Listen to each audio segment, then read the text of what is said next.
Hi, good evening everyone. This is Eric the Fisherman. I am coming to you right now with a video I'm putting out on my new Akaso Brave 4. It is not in 4K right now, and I have you on a stand. Super happy about this camera. I did test it out on the water, but my batteries died and I missed 2 uploads on fish. That I really wanted to post for y'all, but I do apologize. Batteries were dead, and yeah, that was that.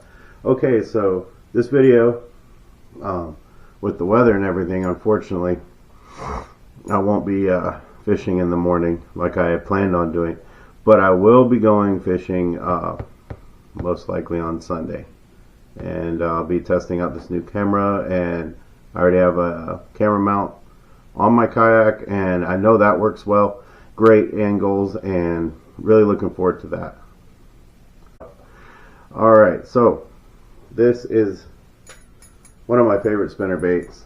It's a Strike King, and I'm just running a 4-inch Rapala Crush City. This Strike King is a 1/2 ounce, very sparkly. I've caught big fish with this spinner bait.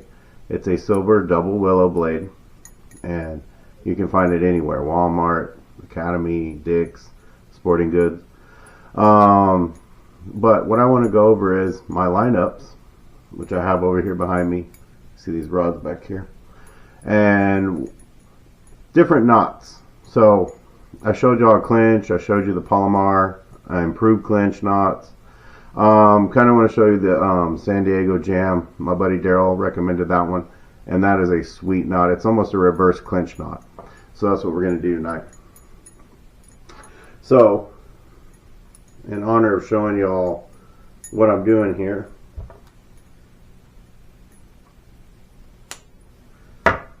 we're going to start from scratch. And if my rod stays, get into the SDJam knot. And this is what I plan on throwing, or casting. I say throwing. This is a great lure. You really can't go wrong when the bait's running this time of year. You can throw this any time of the year, but up on the shore, if they're rolling deep, the bait fish are rolling deep, and so the your target species, largemouth bass, they're down there. This will get hit. I've had catfish hit this, which is wild, and then roll, because they roll when they fight. They roll on top of the water. So, anyways, I'll get a little closer, bring it in. Alright, what we're going to do is going to take this in. If y'all can see on my backdrop's not the best. We're going to come up here. We're going to make sure you leave yourself some tag end here, and quite a bit tag in. I'm ready to come around, hold it, and basically, I've seen some guys spin it.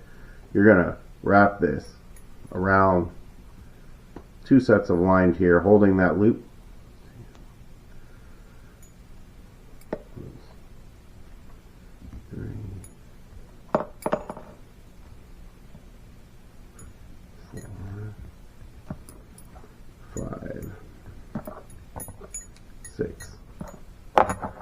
Okay, you have your loop end up here at the top, and then you have this end, and you're just going to go back through this loop end right here.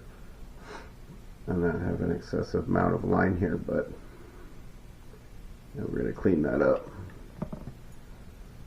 Alright,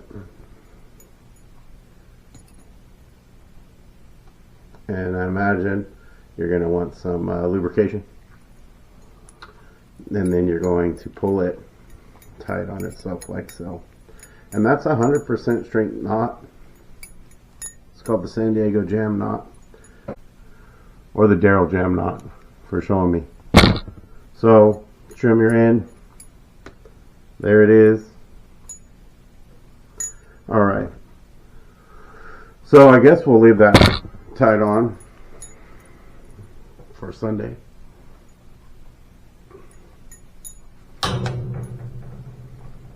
Whoops. All right. Not bad.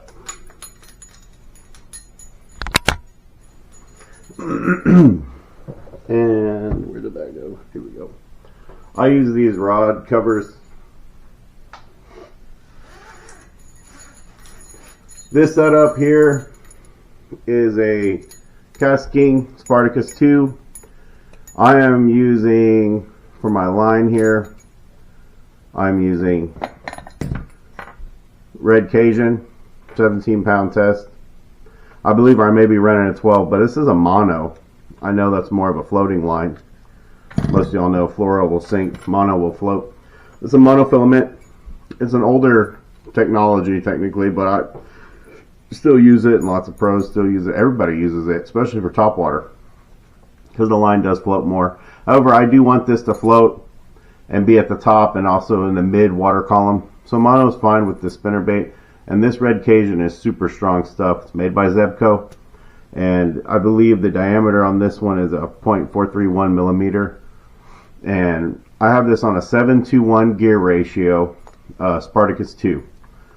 And a Ducket torch, which I got when they were really affordable and on sale. And now they seem to be skyrocketing in price, like a lot of things, unfortunately. Okay.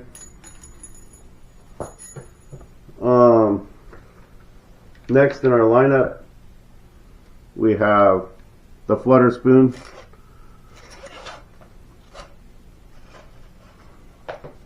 On a Spartacus 2 in black with my St. Croix. I've mentioned this rod before to y'all. The one that my buddy Tom gave me, it's a blank. It is awesome. Blank meaning it has no markings. It's completely blacked out.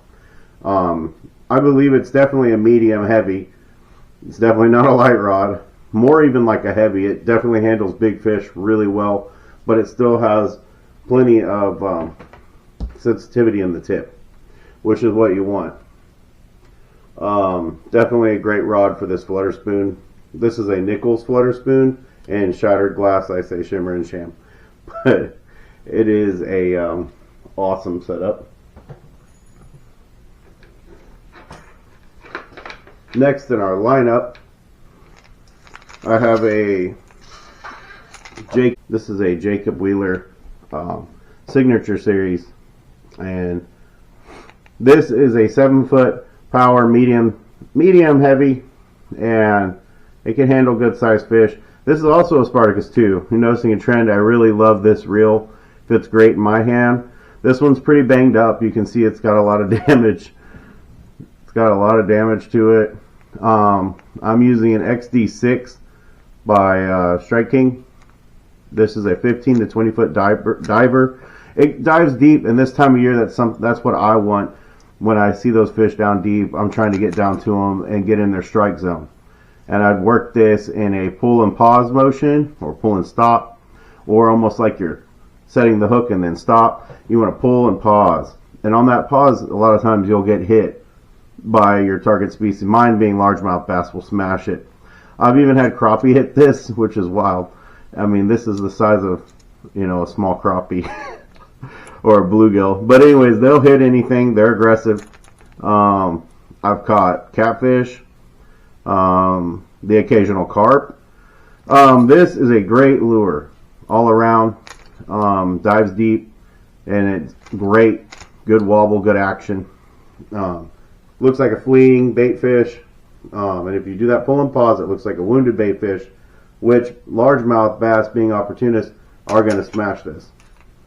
And I'm running some very old 12-pound Yozuri hybrid. It's a nylon fluorocarbon mix. That's what this line is.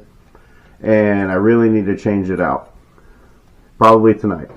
Because it's like very sun-baked, and I don't want to lose a fish, and that's how you lose fish, when you let it bake in the sun and it starts getting real faded. The knots get old or weaker. This right here Another really nice setup. This is a Lew's Speed Stick Carbon GT. And so I'm using a 1/8 NACO tungsten. It's a painted jig head. Excuse me. And this lure is a Kitech that I'm using, a paddle tail. That's a little bleached from other plastics I had it with. Sometimes if you leave it in a hot tackle box, what happens is it leaches into this. So that's common. It's better to keep caution when you're storing stuff in the Texas heat, but in the garage where most of my stuff sits, it's gonna happen. I believe I have this just with a clinch knot, which is I wrap about 8 times. I go through, wrap 8 times, and then back through the hole here, and then lubricate and clinch tight. So, and I just have it put on real simple. It's got a bait holder on this. See that here? So when I put it on, I thread it on right. I come out, I push the bait up, it stays on there, and you want the hook as straight as possible. So that one's actually a little cattywampus now that I pulled it out. Ah, there we are. That's pretty straight. So anyways, this is great for dropping down in the water column. I've had crappie hit this, I've had white bass hit this, I've had largemouth hit this. Doesn't matter what species, they'll attack some bait fish. You drop this down there 20-30 feet, you twitch it, let it just hang out down there, or you can cast and slow roll it, dive it. When I say slow roll it, it's just rolling easy on the reel, just slow rolling it, reeling it. And when you feel the thump thump or it just sets itself, you don't need much of a hook set with this. It'll do the job. Just maintain pressure. Don't overset your drag. Make sure there's some play in your drag. Like right now, mine's pretty tight. You want to adjust your drag whenever. Make sure you get to the lake.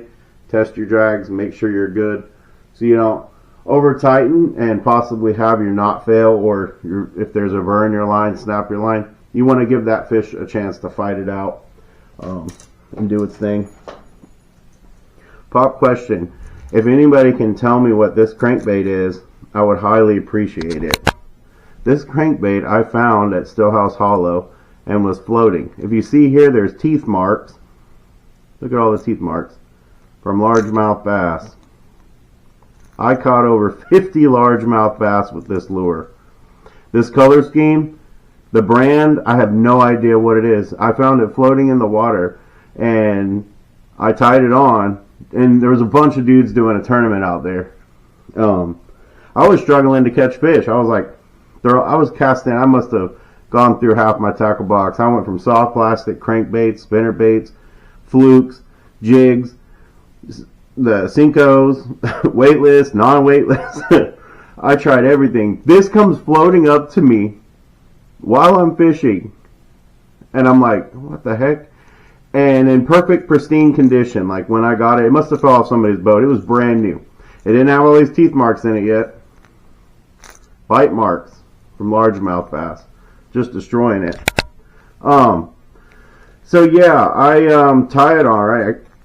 I do a basic clinch, I believe, and I cast it out there. Second cast, I get hammered by a 2.5 pound largemouth bass. And from that point forward, I just kept casting. I would get hammered again. Everywhere I went, I was catching fish with this. I pulled 3.5 pounders at Lakewood. I pulled 4 pounders at Lakewood.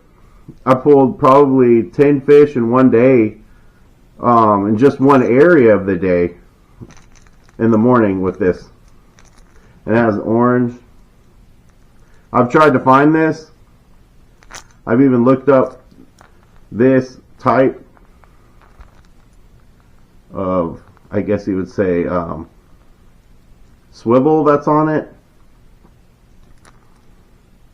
Anyways, if anybody has any suggestions on who makes this, what brand this is, please tell me in the comments, because I'm going to buy some more of these. I actually retired this crankbait because it got so chewed up and it wasn't running as straight. I actually grinded this down by use on rocks and this round bill. I don't know what it is about this, the action, or whoever makes it, but this thing's phenomenal. Okay, moving on to our last rod. So I do take about 5 rods with me when I go fishing, and that is because I don't want to have to tie it all on. I go out with a strategy and a target species in mind. And so that being said, well, I've already talked about this lure a ton, the minnow-tater, right?